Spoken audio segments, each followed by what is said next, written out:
네, 오늘 설교에 앞서 제 부끄러운 좀 고백을 먼저 해야 될 것 같습니다. 저는 평생을 목사로서 성경을 연구하고 공부하고 가르치고 설교를 해왔습니다. 그런데 성경을 대할 때마다 특히 요즘에 성경이 참 어렵다 라는 생각을 참 많이 합니다. 오히려 신학교 다닐 때가 성경이 제일 쉬웠던 것 같아요. 근데 시간이 지날수록 성경을 보면 볼수록 점점 더 어려워집니다. 그리고 내가 성경을 바로 알고 있나? 그런 고민을 더 깊게 합니다. 왜냐하면 성경 속에 있는 배경과 상황을 제가 정확하게 알 수가 없기 때문이에요. 성경의 언어도 공부하고 그 시대를 공부하고 당시의 상황도 공부했지만 그게 아주 100% 정확한 사실이라고 확증할 수 없기 때문입니다. 그 모든 것들은 고대 문헌이나 고고학의 발굴을 기초로 해서 연구했지만 지금 우리는 그것을 연구에 의해서 추론할 뿐이지 정확하게 100% 알 수는 없어요. 왜요? 성경과 우리 사이에는 2000년, 4000년의 간극이 있기 때문입니다. 그래서 신학자들마다 자신의 관점이나 경험이나 가치관에 따라서 해석이 조금씩은 달라요. 그래서 같은 성경 본문이나 같은 사건을 놓고도 다양한 관점들이 존재합니다. 어떤 때는 정반대 해석을 내리는 경우들이 있습니다. 설교는 제가 그 다양한 관점 중에서 어떤 하나를 선택해서 내린 해석이기 때문에 100% 완벽하다라고 볼 수 없는 거죠.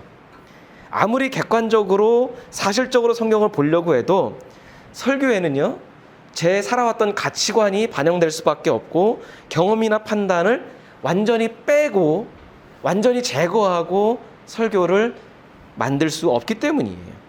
그래서 설교에 있어서 가장 어려운 부분이 이겁니다.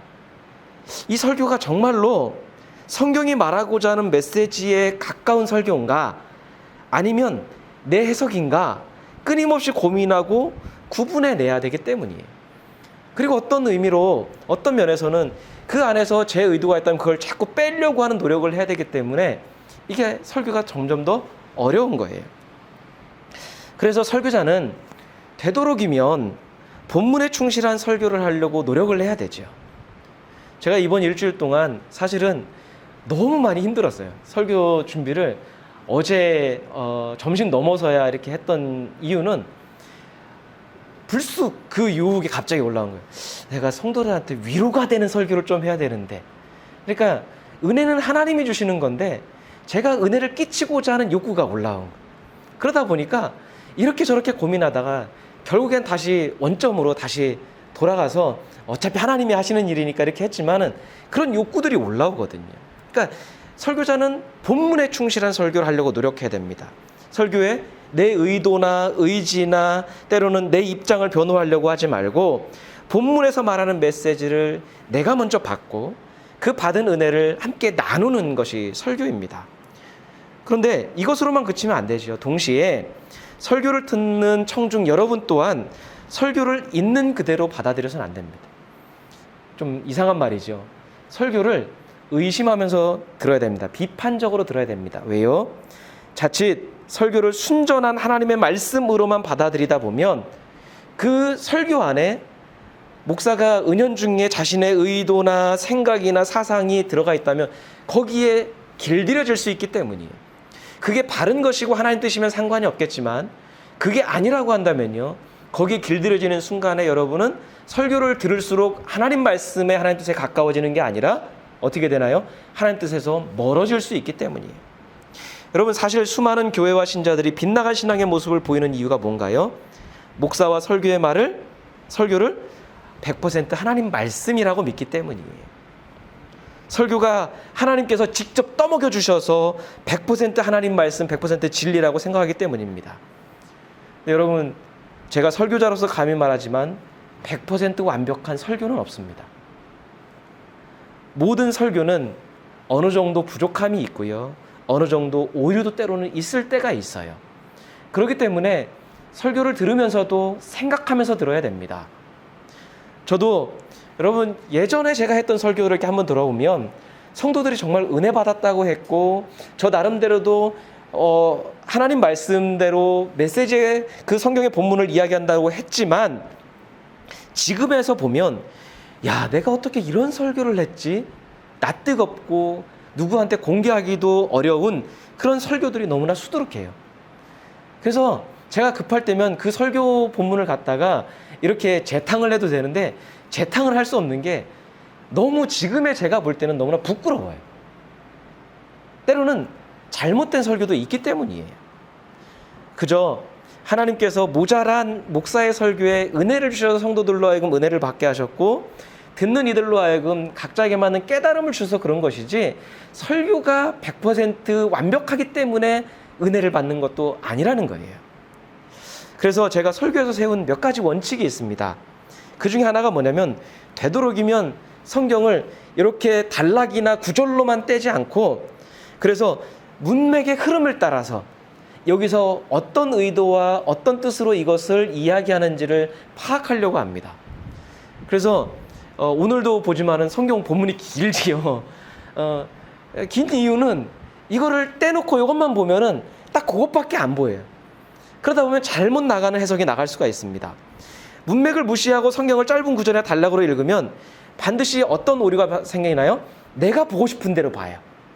소위 우리가 말하는 은혜 받고 싶은 대로. 때로는 내가 이 구절이 내가 위로받고 싶은데 위로의 구절로 올 때가 있고요.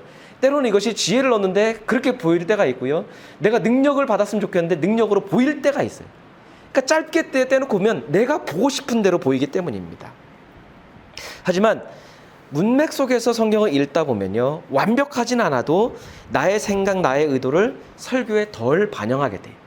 그러니까 여러분들도 성경을 읽을 때 그리고 성경에 대해서 묵상할 때 되도록이면 이게 하나의 어떤 사건을 놓고 문맥 속에서 읽어야 되지 자칫 잘못하면 내가 받고 싶은 것, 내가 얻고 싶은 것만 성경에서 얻는 그런 오류를 범할 때가 있습니다. 또 하나는 제가 아무리 교리적으로 지금까지 옳게 받아들였다 하더라도 하나님의 성품에 비추어 봐서 다시 생각해 보는 거예요. 이 내가 알고 있는 내가 옳다고 생각하는 게 하나님의 성품에 맞추어 볼 때 맞는 건가? 하나님의 성품을 이게 오히려 오해하게끔 만드는 게 아닌가 그런 생각을 하는 거예요. 예를 들어서 아까 제가 설교 전에 말씀드렸던 예수천당 불신지옥이라는 생각이에요. 여러분 분명히 예수님 안에 구원이 있는 건 맞습니다. 하지만 우리가 교회가 잘못 삶을 살아서 세상으로 하여금 예수 믿는 것에 대한 복음에 대한 거부감을 심어놓고 예수님을 믿지 못할 분으로 만들어 놓고 예수 믿지 않으면 지옥에 간다고 말하는 게 과연 옳을까요? 교리적으로 옳다고 그것이 세상 사람들에게도 옳은 건 아니에요. 예수를 불신하게 만들어 놓고 불신하면 천국 못 간다, 지옥 간다고 말하는 거는 제가 생각할 땐 폭력이라는 생각이 드는 거예요. 최소한 우리가 그걸 말하려면 예수님을 믿을 만한 분으로 신뢰할 만한 분으로 우리가 보여주고 그렇게 하고 나서도 말하는 것도 조심스러운데 우리가 말과 행실로 교회가 세상에 거부감을 심어놓고 예수 믿지 않으면 지옥 간다 말하는 거는 이거는 폭력이지요. 하나님께서 과연 믿지 않는 죄와 믿지 못하도록 만든 죄 중에 따지신다면 어떤 걸 더 큰 죄로 말씀하실까요? 이런 것들은 교리적으로만 접근할 게 아니라 성경 속에서 하나님의 성품, 우리뿐만 아니라 세상을 사랑하시는 하나님이신데 그 하나님께서 믿지 못하도록 만들어 놓은 우리의 죄는 강구하고 우리를 믿는다라는 이유만으로 구원하시고 우리 때문에 믿지 못하는 그들을 만약에 무조건 벌하신다고 하면 하나님의 성품과는 맞지 않는 것 같아요. 그러니까 이런 부분에 있어서는 우리가 다시 한번 돌아보아야 되는 거죠. 여러분 제가 이렇게 설교에 대해서 장황하게 얘기하는 거는 좀 변명을 하고 싶은 거예요. 오늘 본문이 너무 어려워요. 사실 결론부터 이야기하면 제가 이 오늘 본문에 대한 결론을 못 내렸습니다. 여러분 이 본문은요 사실은 신학자들 사이에서도 의견이 너무나 분분해요. 너무나 다양한 해석이 존재합니다.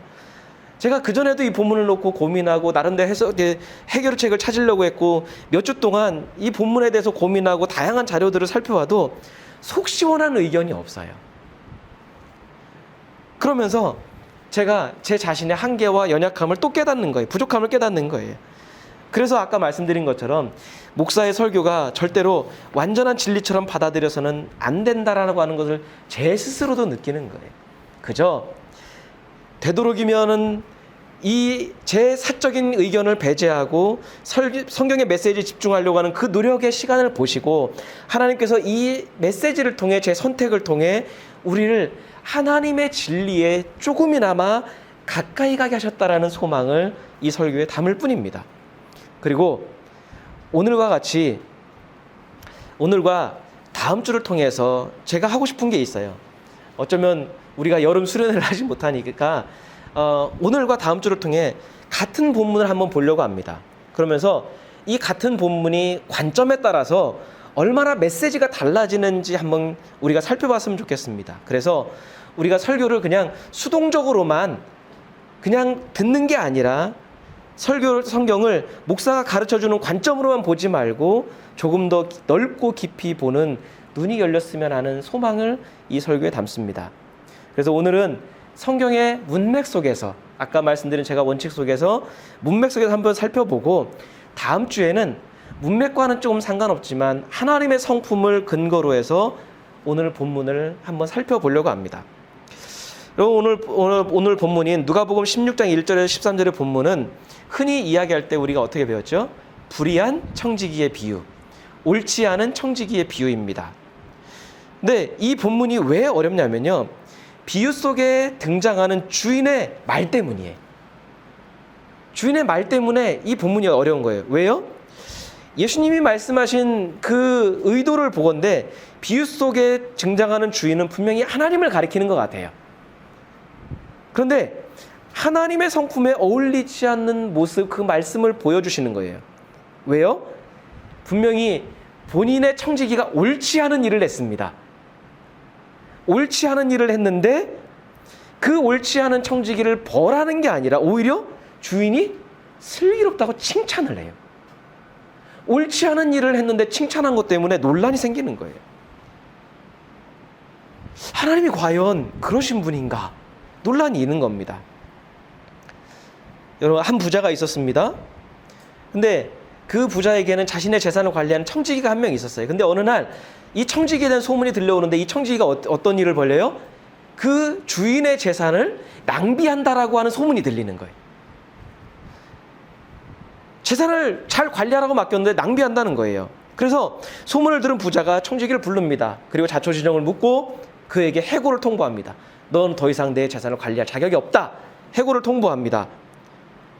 그래서 청지기를 이제 정리하라고 이야기를 합니다.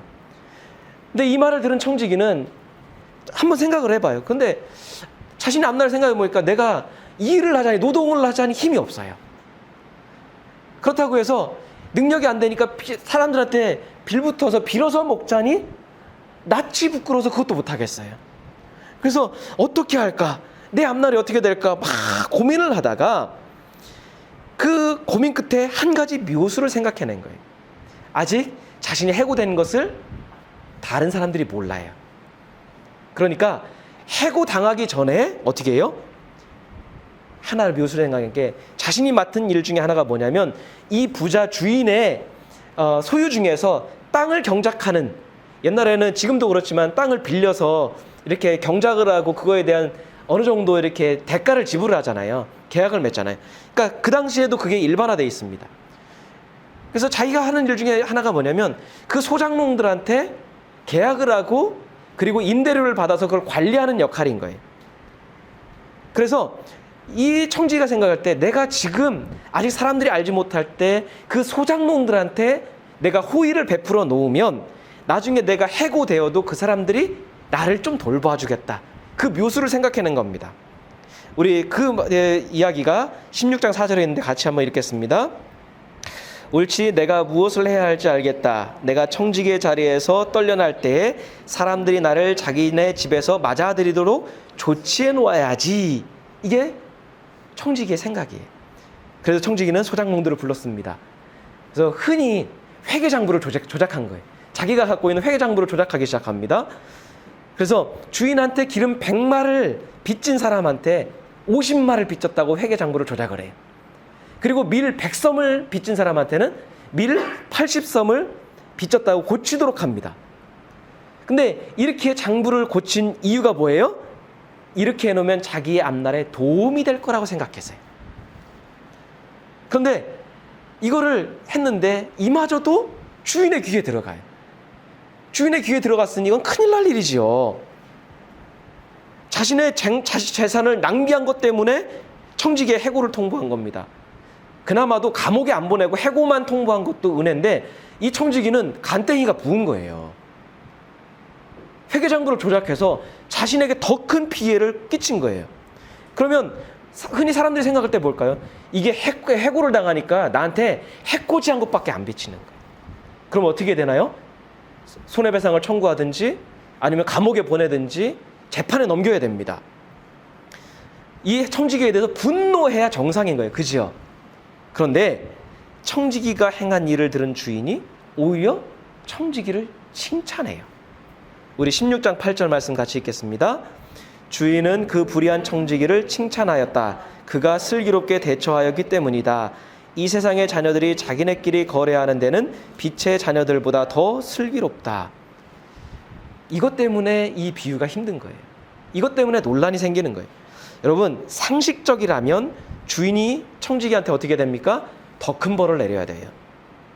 하지만 주인은 청지기를 칭찬합니다. 그리고 만약에 이 주인이 하나님을 가리키는 거라면 청지기가 행한 옳지 않은 일에 대해서 주인이 어떻게 한 거예요? 칭찬한 거예요. 야, 슬기롭다. 그러니까 논란이 되는 거예요. 이게 하나님의 성품과 맞는가? 그리고 예수님은 주인이 청지기를 칭찬한 이유를 명확하게 밝혀요. 그가 슬기롭게 대처했기 때문이다. 그러면서 뭐라고까지 말씀하세요? 세상의 자녀들, 즉 믿음이 없는 사람들, 불신자들이 빛의 자녀들보다, 즉 하나님을 믿는 하나님 백성보다 더 슬기롭다 평가하세요. 그러니까 우리가 지금까지 믿었던 그 신앙의 원리와 너무 안 맞는 거예요. 그러면서 결론적으로 예수님이 제자들한테 뭐라고까지 말씀하시면 16장 9절 말씀 같이 읽겠습니다. 그러므로 내가 너희에게 말한다. 불의한 재물로 친구를 사귀어라. 그래서 그 재물이 없어질 때에 그들이 너희를 영원한 처소로 맞아들이게 하여라. 한술 더 떠서 예수님은요, 이 청지기의 예를 들면서 불의한 재물로 친구를 사귀라고 말씀하는 거예요. 그러므로 라고 하는 건 뭐죠? 이 비유에 대한 결론이에요. 이 비유를 통해서 너희한테 내가 알려주고 싶은 건 이거야 라고 하는 거예요. 근데 그 교훈, 그 권면이 뭐예요? 야, 불의한 재물로 친구를 사겨. 분명히 청지기는 옳지 않은 방법을 사용했는데 예수님은 오히려 제자들한테 그걸 권면하시는 거예요. 여러분 이해가 되세요? 도대체 불의한 재물로 친구를 사귀라는 말씀이 무슨 뜻일까? 이것 때문에 의견이 분분한 겁니다. 우리가 알기로는, 우리가 믿는 신앙의 원리로는 의로운 재물, 바르게 번 재물로 사람들을 도와야 하고 친구를 사귀어야 됩니다. 근데 불의한 재물, 정당하지 못한 재물로 친구를 사귀라고 하니까 이해가 되지 않는 거예요. 과연 이게 예수님의 말씀일까? 우리가 알고 있는 예수님이 하신 말씀일까? 그러니까 의심마저 드는 거죠. 게다가 청지기가 행한 일들을 보면 도무지 칭찬받을 요소가 하나도 없는데 예수님께서는 주인이 칭찬했다고 말씀하시는 거예요. 심지어 슬기롭다, 지혜롭다고 말씀하는 거예요. 청지기한테 배울 점이 있다고 하는 거예요. 이런 말들은 예수께서 가르쳐 주셨던 다른 가르침과 너무나 정반대되는 거예요. 오히려 그 모든 가르침을 부정하는 것처럼 보입니다. 왜 예수님께서는 이런 이상한 비유를 드셨을까요? 그러니까 이것을 우리는 한번 문맥 속에서 한번 살펴보려고 합니다. 불의한 청지기의 비유라고 불리는 이 본문은 누가복음 15장 탕자의 비유, 우리가 흔히 얘기하는 탕자의 비유라고 알려진 비유 다음에 바로 나오고 있습니다.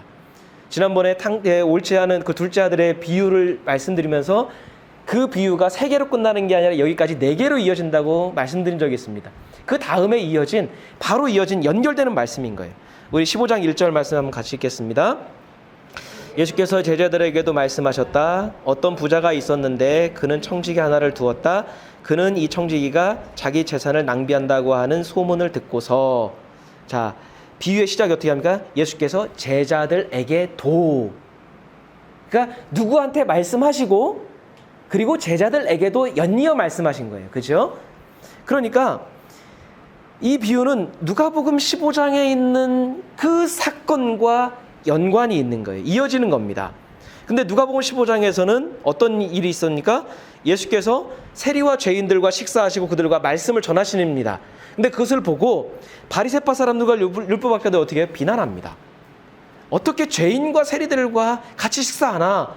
당신이 랍비로서 그렇게 해서는 되나? 율법을 어겼다라고 이야기하는 거죠. 근데 이것을 들으신 예수께서 다른 말씀 없으시고 세 가지 비유를 이야기하시죠. 우리가 잘 아는 잃은 양의 비유, 잃은 드라크마의 비유, 잃은 아들의 비유.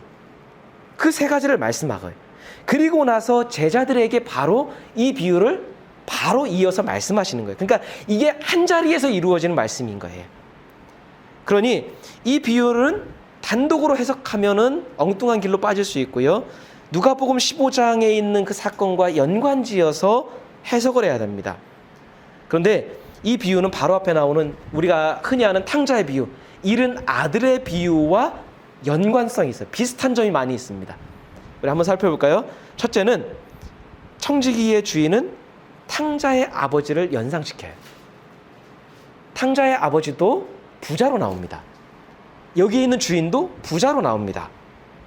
근데 또 뭐가 있냐면 주인이 청지기한테 자기의 재산을 맡겨요. 믿는 거죠. 그리고 어떻게 합니까? 아버지도 아들의 요청이 있었지만 아들한테 자신의 재산을 나누어 줍니다. 자신의 재산을 맡긴 거죠. 두 번째는 뭐예요? 그런데 청지기가 주인의 재산의 믿음을 저버립니다. 그것처럼 둘째 아들도 아버지의 믿음을 저버려요. 청지기는 주인의 맡긴 재산을 잘 관리했어야 됩니다. 근데 그것을 낭비하고요. 둘째 아들도 아버지의 산을 개역개정에서는 탕진이라고 표현되어 있지만 세번역에서는 낭비라고 번역이 되어 있죠. 자, 보면은 15장 13절과 16장 1절에서 보면은 낭비라는 단어가 나오는데요. 똑같은 단어를 사용하고 있어요. 디아스코르피조라고 하는 단어로 낭비라고 하는 똑같은 단어를 사용해. 이거는 돈이나 재산을 함부로 사용하는 거예요. 원래는 물질이나 재산을 공중에 뿌리다라는 원어적인 의미가 있습니다. 그것처럼 아무 목적 없이 그냥 막 낭비하는 거예요. 예수께서는 작은 아들도 그렇고 청지기도 그렇고 아버지와 주인의 재산을 함부로 사용했다라고 하는, 낭비했다고 하는. 그리고 세 번째 똑같은 점은 뭐냐면 작은 아들과 청지기 모두 다 자신의 잘못을 완벽하게 뉘우치지 않습니다.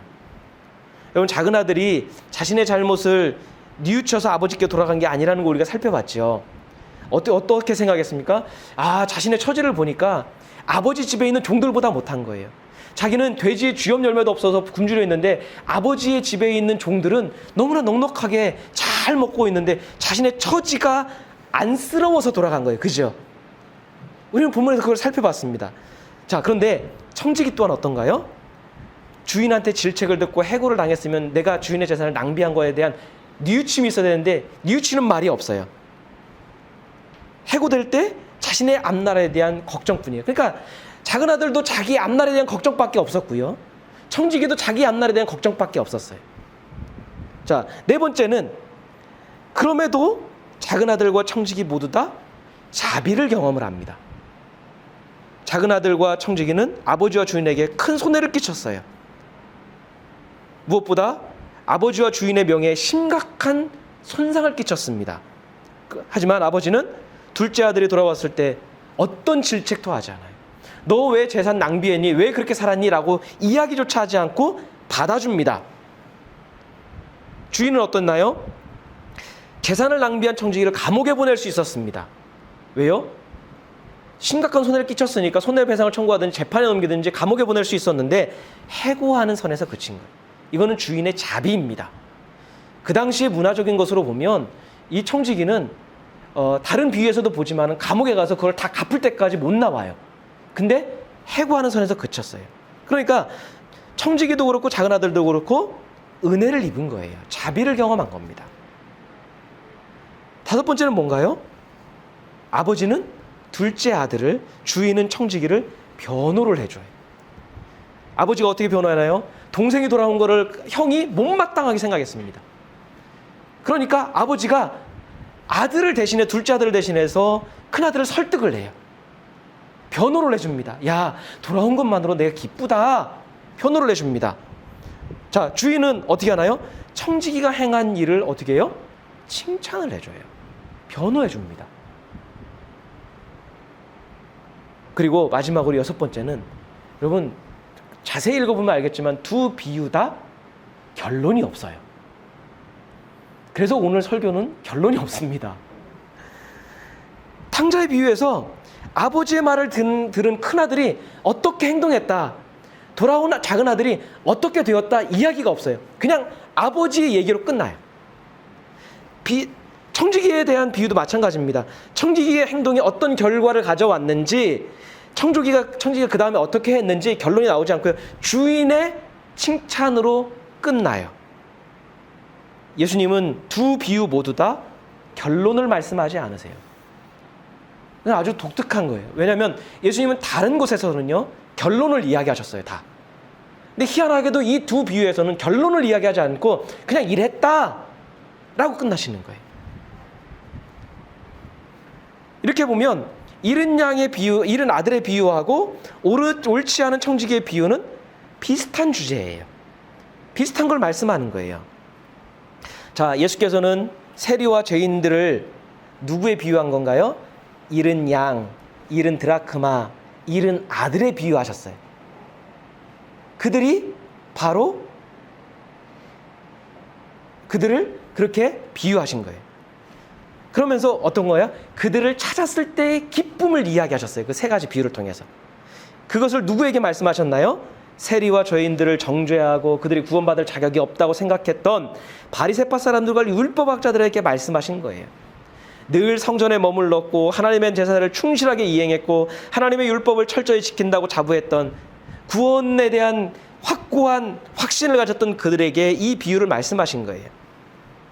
그러니까 그들이 볼 때, 바리새파 사람들이나 율법학자들이 볼 때 세리와 죄인들은 어떤 사람들이에요? 작은 아들 같은 사람이에요.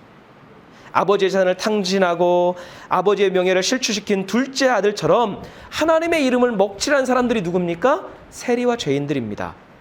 어쩌면 그들은 작은 아들처럼요, 회심하지도 않고 하나님께로 돌아오는, 뭔가 뚜렷한 회심의 증거도 없이 하나님께 돌아오려고 하는 염치 없는 사람들로 비춰질 수 있어요. 여전히 세리와 죄인들은 볼 때 하나님에 대한 순전한 믿음과 충성보다는 자신의 앞날에 대한 걱정과 두려움밖에 없는 사람들입니다. 그러니까 비유 속에서 예수님이 그걸 말씀하시는 거예요. 그럼에도 아들을 조건 없이 받아준 아버지와 같이 하나님이 그들을 품고 그들이 돌아오기를 원하신다라는 거예요.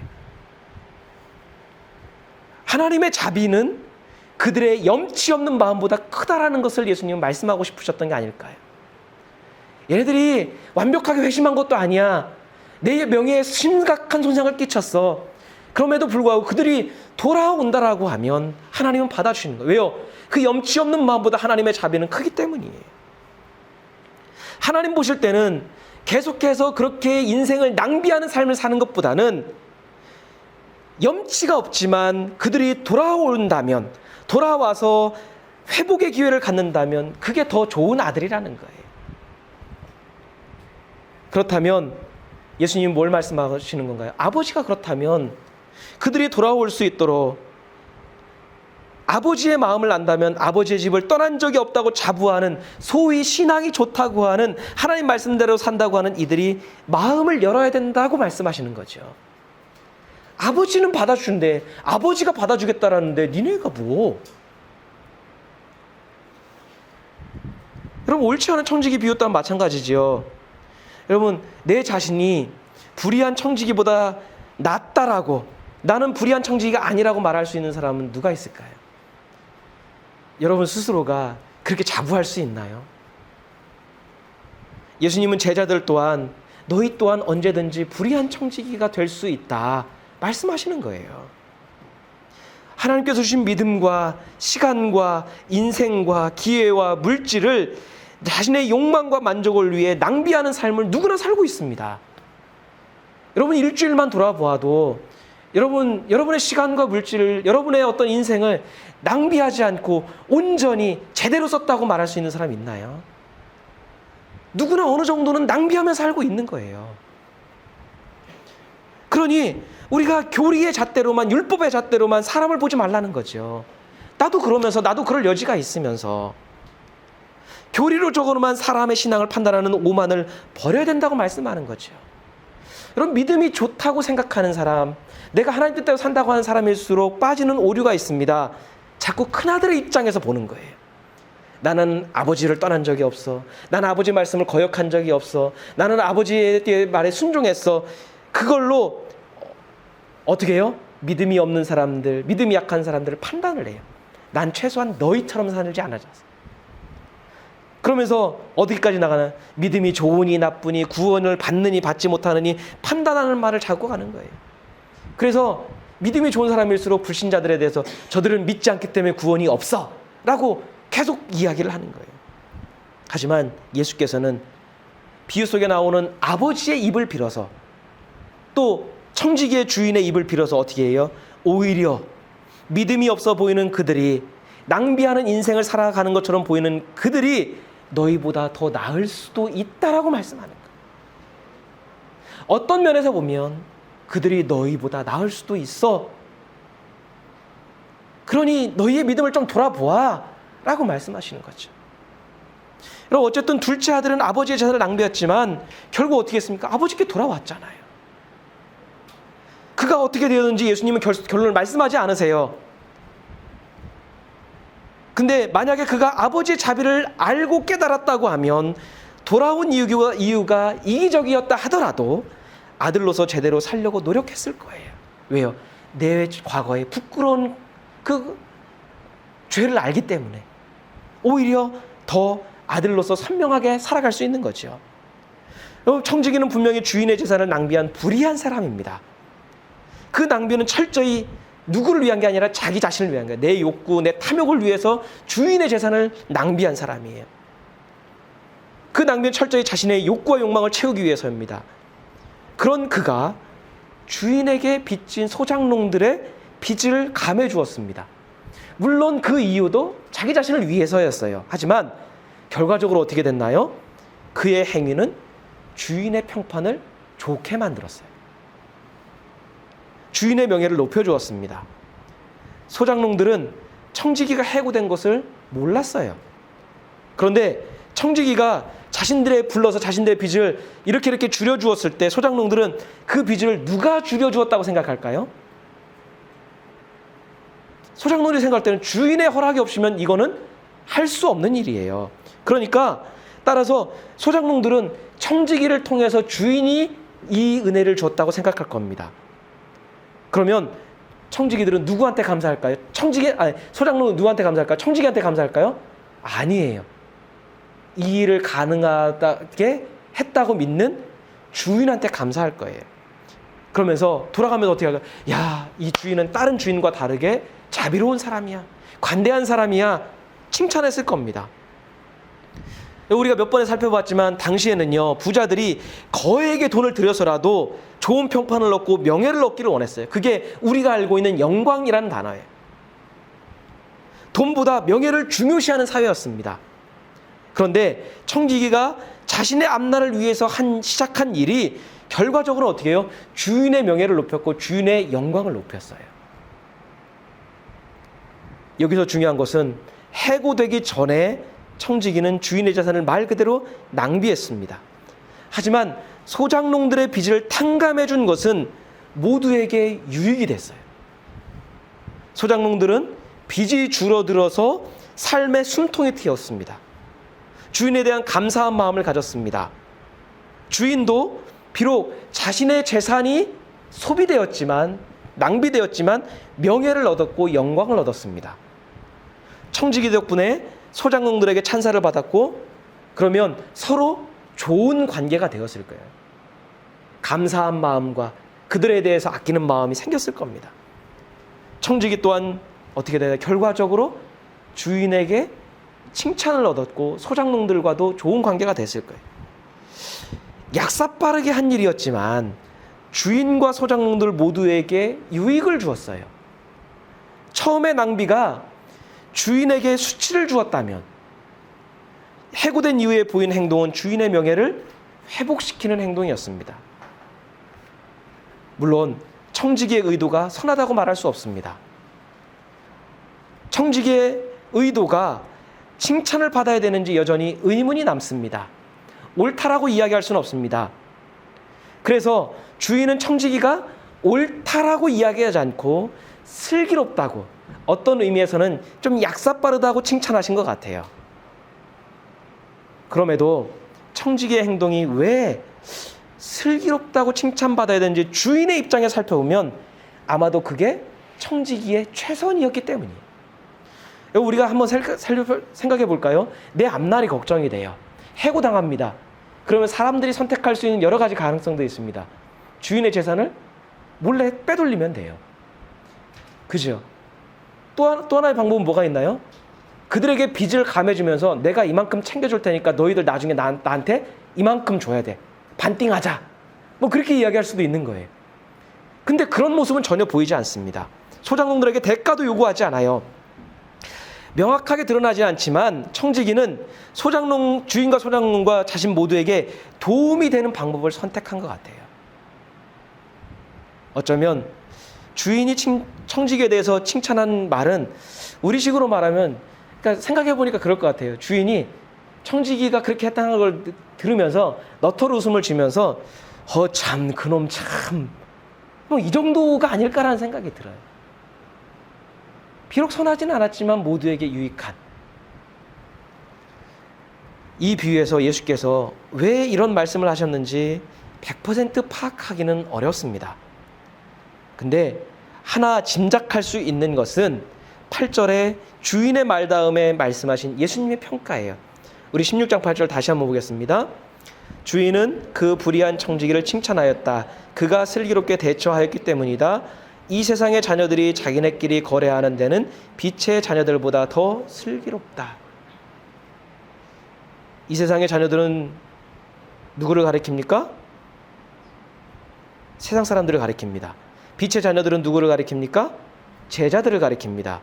바리새파 사람들과 율법학자들을 가리킵니다. 소위 믿음이 좋다고 하는 사람들, 하나님 말씀대로 율법대로 살아간다고 하는 이들이 그들을 가리킵니다. 근데 그들의 믿음이 불신자들보다 슬기롭지 못할 때가 많다라고 하시는 거죠. 한 발 더 나간다면 우리의 그 좋다라고 하는 믿음이 세상에 있는 사람들의 믿음이 없는 사람들의 슬기로움보다 세상을 유익하게 하지 못할 때도 있다라고 말씀하시는 거죠. 바리새파 사람들과 율법학자들, 제자들이 교리에 갇히고 때로는 자기의 의의에 갇혀서 정작 생각하고 판단해야 될 것들을 하지 못하는 것처럼 믿음의 사람들도 그럴 수 있다는 거예요. 사람들의 처지와 상황과 환경과 그들의 어려움과 고민과 고충을 보지 못하는, 그저 율법의 잣대로만, 교리로만 바라보는 어리석음을, 그래서 그들은 죽어가고 있는데 교리적으로 그거를 판단하는 어리석음을 범할 수 있다는 거예요. 우리의 신앙이 불의한 청지기보다는 낫다는 생각, 우리의 믿음이 청지기가 행한 슬기로운 행동보다 더 선하다는 생각을 완전히 뒤집어 놓으시는 거죠. 청지기는 옳지 않았지만 소작농들을 살렸고요, 주인의 명예를 높였습니다. 그런데 과연 믿음의 사람들은, 우리들은 얼마나 주변에 있는 사람들의 삶의 숨통을 좀 트이게 했는지, 얼마나 하나님께 영광 돌리는 삶을 살았는지 우리에게 도전하시는 거죠. 옳지 않은 청지기의 비유를 통해서 너희의 믿음이 저들의 약사빠른 슬기로움보다 좀 낫냐? 믿음 없는 저들의 약사빠름보다 주변에 있는 사람들의 삶을 유익하게 하냐? 물어보시는 게 아닐까요? 우리의 믿음이 불신자들의 슬기로움보다 세상을 더 힘들게 하고 사람들을 고통스럽게 하는지 돌아보도록 하시는 것 같아요. 예수께서는 이야기의 결론을 내리지 않으셨습니다. 결론을 내리지 않음으로 인해서 우리로 하여금 많은 것을 생각하게 해요. 이 비유에서 우리는 많은 신앙의 교훈을 얻을 수 있고 많은 가능성과 기회를 발견할 수 있습니다. 그것이 우리의 연약함과 실수를, 우리의 불완전한 믿음을 발견하게 하고요. 때로는 우리가 행하는 교만에 대해서 우리가 돌아보도록 하고요. 그럼에도 불구하고 모든 것을 용납하시는 무한하신 하나님의 자비를 우리로 하여금 발견하도록 합니다. 그래서 저도 이 설교에 대해서 결론을 내리지 못해요.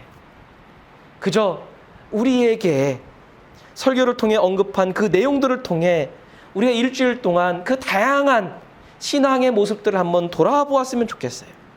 우리 믿음을 좀 돌아보는 계기가 되었으면 좋겠습니다.